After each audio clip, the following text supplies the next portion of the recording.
Well, we're certainly pleased with the win. That gives us the season series against Lowell, and that's a tough season series to win. I think if you go back over the last 10 games, I think it's probably a 1-goal game 8 or 9 times. And the times that it's not, it's probably an empty net goal like it was today to make it a 2-goal game. But I thought as the game went on, we got better. I thought the third period was our best period of hockey tonight by far. Ethan was great in the first period to keep it at 0-0 because I didn't think we were as sharp as we have been lately. So I was pleased with the effort and the way we played in the third. We didn't sit back and try to protect the 1-goal lead. We were on them and had some great chances to score. Can you talk about Heider's performance, so far as a UConn Husky? His 2 shutouts this year are both against UMass Lowell. No, I don't think so. One against Union, one against... One against Union, one against, but he played very well the last time against Lowell as well. He's been great. He's been really solid. I think he manages the game well. He gets whistles and slows things down when he has to, and he moves the puck when he knows that we can have momentum going the other way. So I've been, we've been really pleased with him this season. The Tattle, Muldowney, Fraser line, they have just been, last 4 games, really, really good. Just keep building that momentum. What makes them so good? Well, I'm not sure because, I do know what makes them good. It was kind of interesting how it all came about, but they just all skate really well and they compete and they get their sticks on pucks. They're just a hard line to play against, and if you turn the puck over on them, they're coming at you pretty quick. So they've been the last 4 games they've played, they've been fantastic. It just seemed like they got all that confidence from that first BC game and they're just taking off. Yeah, I would agree. It was, it just happened organically that they wound up playing against one of BC's better lines, and they did well. So I kept playing them against them, and I think they got a lot of confidence from that weekend.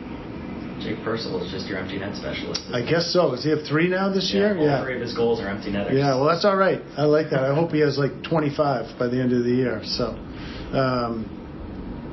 no, he did a great job on that, because that's important to be able to win that race and close the game out. There's still 30 seconds left in the game, so I don't ever take those plays for granted.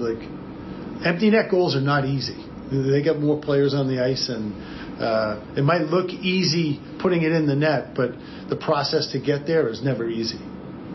I don't want to bring down the mood or anything, but last season you played UMass Lowell here for the playoff games. It didn't end up in your favor, and tonight you got it done at home in front of the crowd. Does that mean anything to you?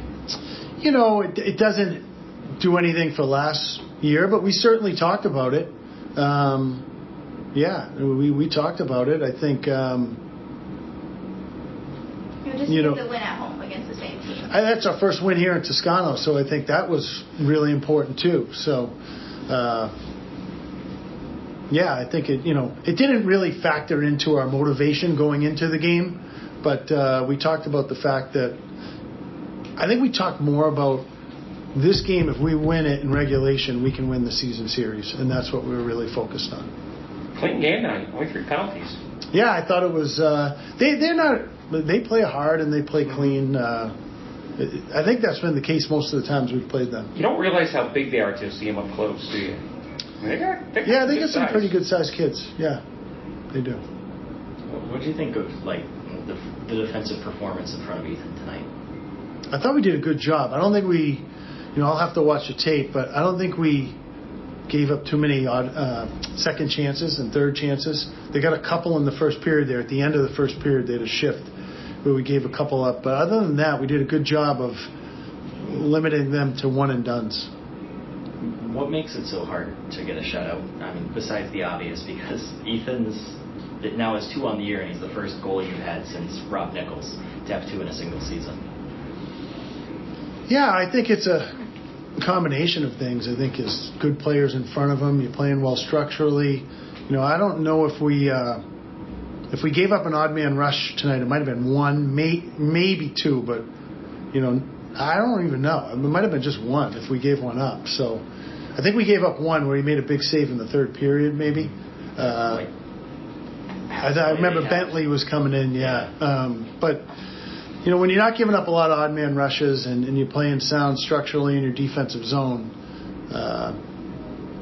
that certainly helps the goalie. And then, in every game there's going to probably be 5 or 6. If you're playing really well, there's going to be 5 or 6 grade A's, and the really good goalies can stop, 6 out of 7, and when they're on, they stop 7 out of 7. Chase has been on a roll. He's playing really well, isn't he? Yeah. Made a great. I thought he was going to score there. I think he rang it off the pipe, but yeah, it was. He was.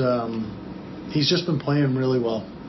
I thought it was Matty Wood's probably best game of the year too. I thought he was skating and he was dangerous in a lot of different areas. I mean, that whole line that you have with those 3 guys, that's got to be one of the better lines you've ever rolled out, right? They're a good line. Yeah, they're a really good line. They play off each other well. They've got a combination of physicality, speed, skill. So it's a good line.